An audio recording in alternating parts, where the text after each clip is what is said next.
Y'all, we live in difficult times. There's war, political unrest, the pandemic, poverty, families being torn, communities ripped by gun violence and people dying every day, police, injustice. It's all bringing so much pain. But y'all, we can look inside our minds and we can understand who we are, become better, and do this thing like we've never done it before. But it all starts with our mental health, and I know we can do it. I believe in you because I believe in me, and I believe in us.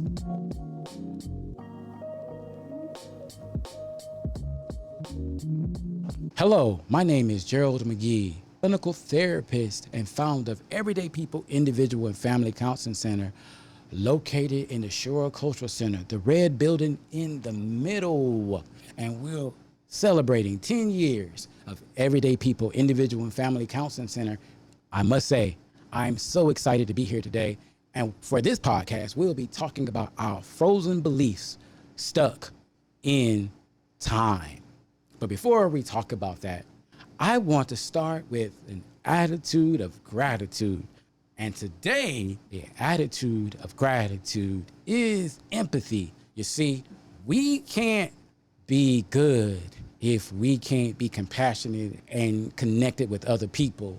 You heard about what just happened in Chicago and all the lives that was lost. And I feel so bad for those families, and we want to empathize with them and all the people who have lost family members due to all the gun violence that's occurring in our society. So let's be empathetic towards our family, our friends, even people that are strangers.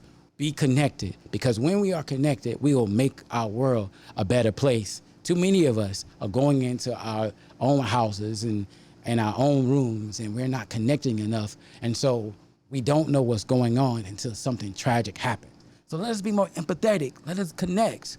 Let us show that we appreciate the human connection, because in that connection can we make our world better. Today, I want to talk about being frozen in our beliefs. I want you to imagine a refrigerator and think about how every now and then you have to defrost it. And when you defrost the refrigerator, you always find some food of various types inside the refrigerator. Maybe it's some meat or some veggies, but there's some things in there that's been in there for a long time that you never, of course, prepared. You find in getting these things out that it takes some work, it takes some effort. You have to probably turn off your refrigerator and let it thaw out. The water has to melt, and then it becomes easier to clean it out. Many of us, like the refrigerator, we have things that we believe that's been frozen in our minds for a long time. They serve us no good, but we believe these things and they hold us back. They keep us from being our best selves. You see, our beliefs are the foundation of much of what we hear, think, and feel. Sometimes our beliefs, they can get outdated, and we need to clean out our refrigerator so we can get new beliefs and ideas. Y'all, we can't stay stuck in our old beliefs and ideas about ourselves that keep us from moving forward. What are our beliefs? Beliefs are primarily the acceptance that a statement is true or something exists. I think about this often. You know, Aaron Beck is oftentimes noted as being the father of cognitive behavioral therapy, and core beliefs and beliefs being the foundation of how we change ourselves, changing our beliefs. The idea of belief goes way back. We could talk about the Egyptians, we could talk about the Zoroastrians, we could talk about the Samaritans, the Peloponnesians, the Aztecs, the Mayans, Christianity, Islam, Judaism, Buddhist, Hinduism, Taoist, Sikhist. We could go on and all these perspectives that I've just spoke of. Belief is the foundation of what they are. We practice these things because we believe these things to be true. Understanding belief and understanding core beliefs is critical, because we talk about organizations, we talk about religious ideas, but we as individuals have our own beliefs, our own core beliefs. These are messages that we say not so much about the world around us, but about ourselves. And these things, sometimes they get stuck in our brain, in our way of doing and acting and experiencing life, that keeps us from being able to move forward in a constructive way, because we believe certain things about ourselves. To keep it simple, am I worthy? Am I lovable? Am I capable? Or am I able? Am I likable? These seem like really simple questions, right? But at the core of us, we're always asking ourselves who we are by asking ourselves questions about if I'm likable, or if I'm worthy, or if I'm special or important. And those things affect how we see the world around us. Core beliefs, maybe we get them from our family, maybe we learn them from society, maybe they're biological or environmental. All these things help shape the way we see ourselves. Now, CBT doesn't really focus, or cognitive behavioral therapy doesn't really focus on all the reasons why, but it does challenge us to identify core beliefs that prohibit us or keep us or limit us from being our best selves. So today, we want to begin to think more about, what are we saying about ourselves? What is in our refrigerator when we unthaw ourselves? What beliefs do we want to get out so we can be the better person? We can be more adjusted in our lives. You see, the questions I just posed about, am I worthy? Am I likable, lovable? Am I kind? Those are not necessarily negative or positive, but they can be based on how I see myself. I like to think of it as a continuum versus being one or the other. We can see ourselves being more likable or less likable. And as we see ourselves being less likable or more likable, it will affect how we think about things, because our thoughts are a reflection of how we see ourselves, not so much about other people. At least the part that we can control is about how we see ourselves. You may ask, Gerald, like, what do you mean by that? Well, let's keep it simple, right? Well, if you had a job that you was working and your supervisor came in and gave you some criticism, told you you did something wrong, if you have more of a constructive perspective on yourself, you're more likely to interpret what's being said as positive, saying that my supervisor only wants to help me get better at what I do. If I don't see myself in such a constructive way, I'm more likely to hear what my supervisor said to me in a negative way. And when I hear what he says or she says in a negative way, then I interpret what they say as they don't like me. They don't want me to be good at this. They just really want to fire me. See, I'm playing these thought games with myself in which I don't give the supervisor's expression any credibility, in the sense that they want to help me. I'm seeing it only as if they don't like me and nothing positive can come out of this. Now, we can be somewhere in the middle on this, but it's important to understand when we have a perspective that we see ourselves in a more negative way, it's more difficult to see constructive advisement or criticism from other people in a positive way. Thus, we have stronger feelings.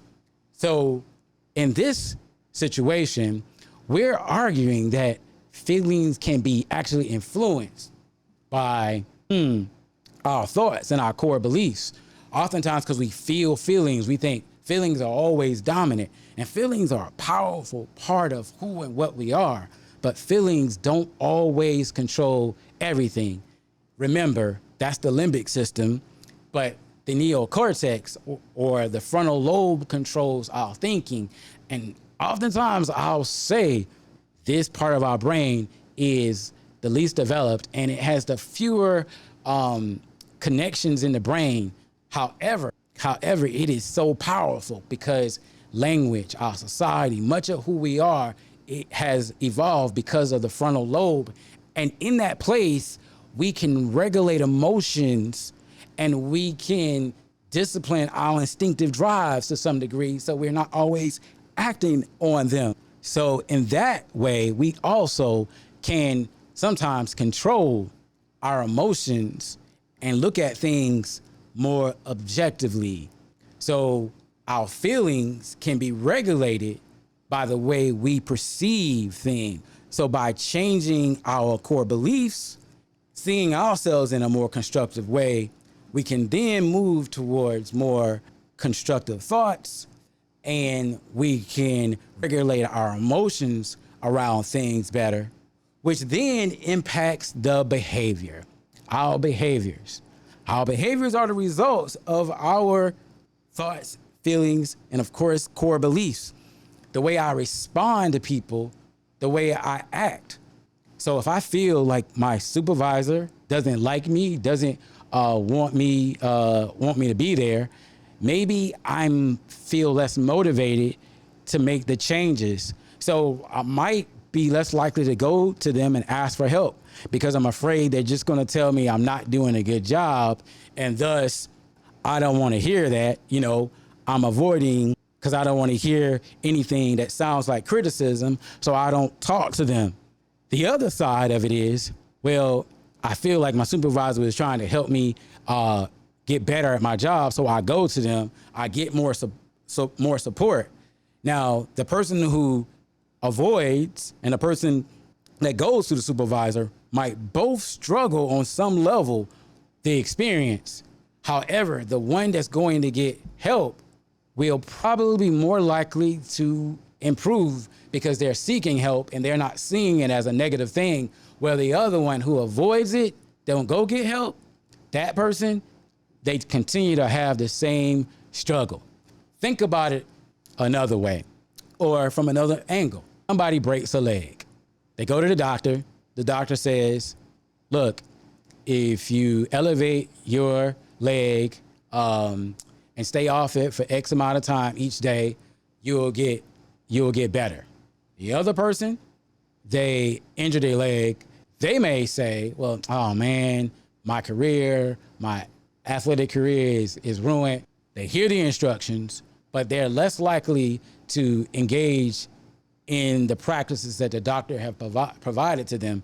So on the one hand, the individual who engages in the practices, that individual gets better and they're back on the field more quickly.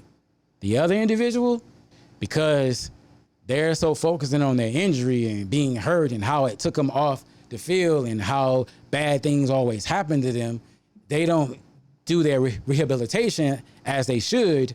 And so as a result, it takes them much longer to heal. And probably they don't heal as good. And they're probably more likely to say, well, the doctors, they wasn't doing this and they wasn't doing that. Where on the other hand, the other individual who listened to the doctor, followed what they told them to do, they got healed, they regained complete strength, and they was able to perform at the level they used to. Now, in both examples I gave with the work and the exercise, we might call that consequences. You see, when we think a certain way, we feel a certain way, we behave a certain way, whether positive or negative, there are always consequences, good or bad. So you mean to tell me, Gerald, that the way I think, the way I see myself could influence outcomes in my life? Yes, that's what I'm trying to say, that you can actually influence outcomes by how you think from the very beginning. How you respond starts with what you believe about yourself. If you think the world is just crappy, you see yourself as being crappy, then you're less likely to trust anything to work out for you. But if we could be more realistic and believe that, I'm worth something, I have some value, and I can do something, maybe some things will happen bad, but I'll be okay, you're more likely to experience more constructive consequences over time.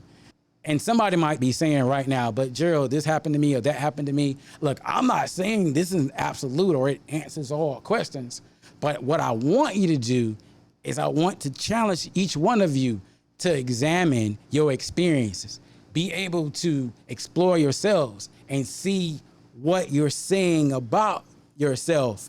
Because after consequences, what we oftentimes do is reinforce the beliefs we have about ourselves. So if I don't see myself as being so worthy and things happen bad, I may think to myself, see, I'm not that good. See, it never works out for me. See, I'll never get that job. See, I'll never be lovable. And then we keep going into this vicious cycle. We keep having these beliefs frozen in our refrigerator. We keep holding on to ideas that keep us in a place that we don't even want to be. But when we let go of these ideas and we open ourselves up to new type of experiences, we then create an environment where we can have different outcomes. I used to make a joke about the 79th Street mentality because I'm on 79th Street, everybody smokes. They're on 79th Street, so then everybody smokes. I'm on 79th Street, everybody's broke, then we all should be broke. I'm on 79th Street and we all fight all the time, then I guess if I believe that, then I guess that's what I would do. But if I open my mind up, I unthaw my frozen beliefs and ideas, and I put in some new stuff, I will begin to change my belief system. And then I can respond differently to situations that seem difficult, not assuming that people just have stuff out for me or that I'm no good. Look, I challenge people when they tell me that people are no good. What I like people to understand is that people have a right to act in their own best interests. So maybe sometimes when we think people are taking things out on us, perhaps it's more about us understanding that they have their own life and their own experiences they're trying to manage. So when that supervisor asks you to do something different at work, it's not because you're not good enough. It's because if you don't get it right, then they're going to be held accountable. So you need to get it right. See what I'm saying? In all of this, if we're really going to change who and what we are, we need to get down to the things we're saying about ourselves, our self-talk. And I guess you would say, what is self-talk? Yeah, it is those messages, those things you say about yourself, how you see yourself in any experience. Do you feel uncomfortable or do you feel like an imposter in your experiences? Like you don't belong there? When you fail at something, do you say, oh, I'm not good enough? Or when you are good at something, do you say to yourself, oh, they just gonna find out later how bad I am? Maybe you don't think that you deserve being in a place of positivity.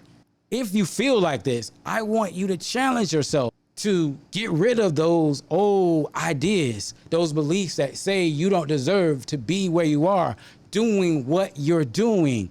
You have to get those out of your refrigerator. You have to put in some new stuff. Because when food gets frozen and outdated, it has no more nutrition in it, right? So sometimes our beliefs don't serve us anymore. When we've had PTSD, when we've had anxiety, we've been sexually abused, physically abused, we've been in crazy experiences where there's always trauma going on, always some crazy stuff going up. We might embrace ideas and beliefs to help us survive. We might even call those experiences the jungle. But let me tell you this, every experience is not the jungle. So we have to learn to adapt ourselves, reprogram our brain, update the software so that we can be open to new experiences. Because everybody ain't trying to hurt you. They just trying to live. Maybe some, but not all. But if you think that everybody is out to hurt you, you might want to ask yourself, what am I saying about myself? Our self-talk is so critical. I challenge you every day when you wake up to ask yourself, what do you believe about yourself?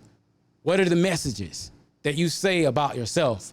Because when you're honest with yourself about those messages and you challenge them, change them, instead of saying, I am not worthy, understand that I am worthy. Instead of saying, I'm not lovable, understand that I am lovable. Instead of saying, I'm not capable, understand that I am capable. When you get those messages, you can then change things, because when you fail, it won't be because you're not capable or able, or you don't have the skill. When you're criticized, it won't be because you couldn't do it. It was because you failed. And with failure comes learning. But when I have a more constructive outlook on who I am, I can adapt, I can move forward and build something new. But if I hold on to those old ideas and beliefs, I keep them frozen in my refrigerator, I keep stuck on those, I'll be frozen in those thoughts. And I'll never let go those mentalities, those thoughts and those ideas and beliefs that keep me down.